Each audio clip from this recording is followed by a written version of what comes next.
Morning, guys. Hope you're off to a good one so far. Making a little tea. The kids are all up. I sort of have myself together this morning. Have a meeting I have to go to, but I don't know about the rest of you, your moms out there. Anytime I pull something out of my closet these days, there's like a stain on it. You can't win. You think you're together, and then you're reminded, not really. Okay, couple things. Yeah, baby. I'm doing my video, yes. Too much video talking, as Trey says. But come on, we have to talk to people about the news a little bit, get them ready for their day. Okay? You want to help me? Okay. Well, he's already a teenager. He's 4 and he's already a teenager. Okay. Really exciting news to talk to you about today, and I think this is important. The president will be speaking to the nation at 9 p.m. Eastern tonight, 8 p.m. Central. Figure it out in your time zone. It's significant. It's his first address, from my understanding, from the Oval Office to the nation. It'll run about 8 to 9 minutes. All the major broadcast networks look like they're going to be carrying it. It's a choice for them to do that, by the way. They don't have to do that, but it looks like they'll be doing that. And they'll also, several of them, be carrying a Democrat response. Now, what the president is expected to speak about is, of course, the topic of the last several weeks, which is what is happening at the U.S. southern border, why he believes he needs a certain amount of funding to not only build a wall, but also for additional categories. And it's those additional categories that I want to talk to you about this morning, because the president, and if you go to whitehouse.gov, and I encourage you to do this, whitehouse.gov/articles or /news. It brings you directly to a lot of the press releases that the president is putting out. I just was reading one about sending, let me just back up. I mean, you find things that no one's even talking about, and this is why I like going directly to the source. The president, let me give you an example, some of the things that we can miss. The president is sending U.S. Armed Forces personnel to support United States citizens' personnel in diplomatic facilities in the Democratic Republic of Congo. I didn't know that was happening. Well, he just did it a few days ago. Yeah, baby. Okay, but you can't eat anything quite yet because of your belly. You had a little bit of food poisoning. For a 4-year-old? That's my table. You guys sound a lot like Congress. That's my table, Trace. Trace, can you move over to that chair, please? Thank you, that's so nice. See how easily problems can be solved?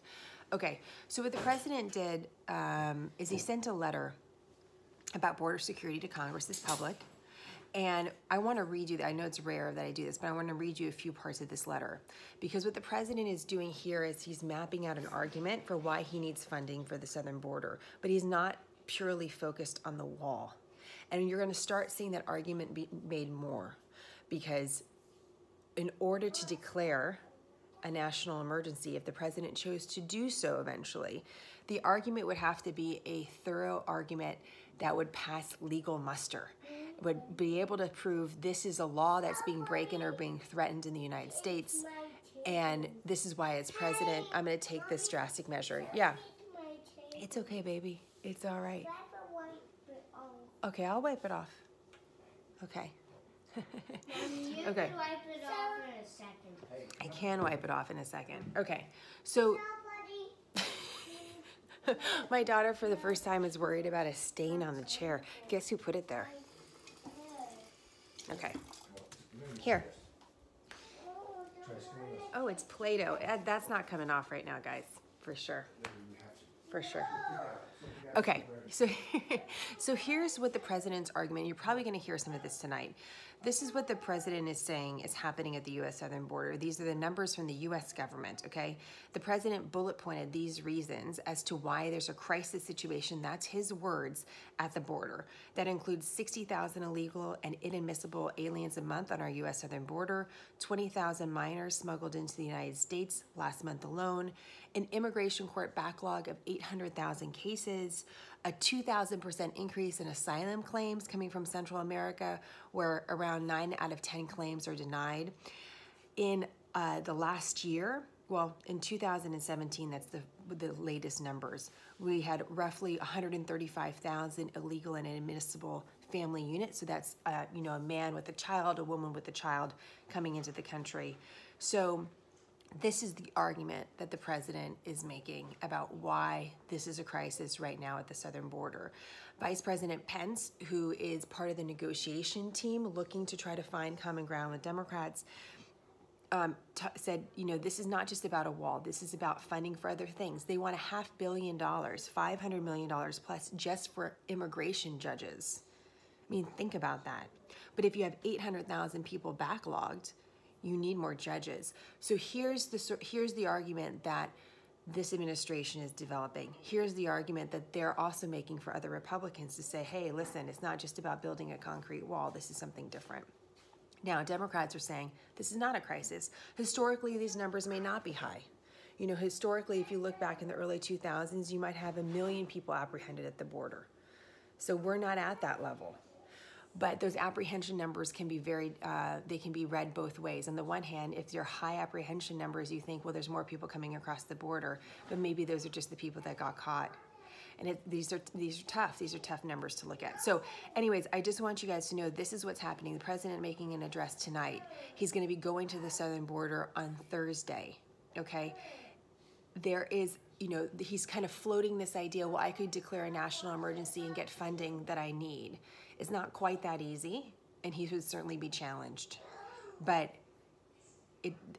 kind of the intensity of this argument is coming together. So I just want you guys to know that that's what's happening today. In the meantime, while you have so much focus on the southern border, you have our Secretary of State, Mike Pompeo, who's traveling to the Middle East. Our national security advisor, major advisor to the president, John Bolton, who is just in the Middle East. He was just in Turkey today. So while there's a lot of focus here on national security, you do have some major players in our government overseas. And part of the reason for this, a major reason for this, is because it's sort of the confusion about what is our foreign policy in the Middle East. So what are we doing in Syria? Are we withdrawing troops right away? What's going on?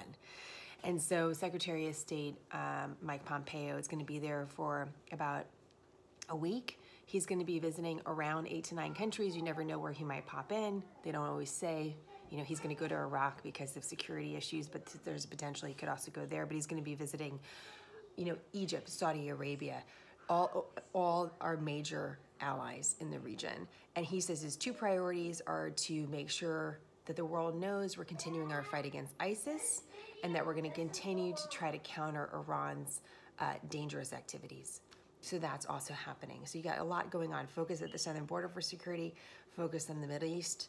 Know that both of those things are happening. In the meantime, and then I'll finally close for you. You had a historic win by Clemson University last night for the national championships for football. 15-0 record. First time we've seen that since 1897. Just want to mention it. You have Kim Jong-un, the leader of North Korea and China, hanging out. His birthday's today. It looks like China and North Korea are sort of getting together before this second potential summit with America. And finally, something fun. Have you guys seen Bird Box? You know Sandra Bullock walking around with a blindfold Netflix movie? I can't see. I can't I can't even watch it. But check out our card on that today because it's interesting to look at the numbers, and one wonders, is the way that movies will be viewed and delivered to the public really starting to change? You know, I haven't been to a movie in a long time, but I have 2 kids. So I don't really count. Maybe I do, though. Maybe I am the consumer they're trying to reach. And it's ironic. I was talking to someone this weekend at a wedding. Hey, girl, if you're watching. And she was saying, you know, really, she thought one of the powers of Bird Box was that it was about a mom. And that moms are really important consumers. And so maybe this is part of the reason for the success of the movies. Anyways, check out the numbers on that because I wonder if it is a kind of a game changer for movies. You're going to get big money, big actors now involved in movies that we're going to be able to see from our couch. Sounds pretty good to me. Okay, guys, let me know what you think of the president's address later. I'll be watching. We'll be posting something afterwards and just making sure that you guys know if there's any major news made. But I think you're prepared. I think you know what's going on. And also just quickly check out our border national emergency card. Again, people throw around this term national emergency. The president can declare a national emergency. It's not that easy, but it is possible. So just want you to know that. Okay, guys, have a great day.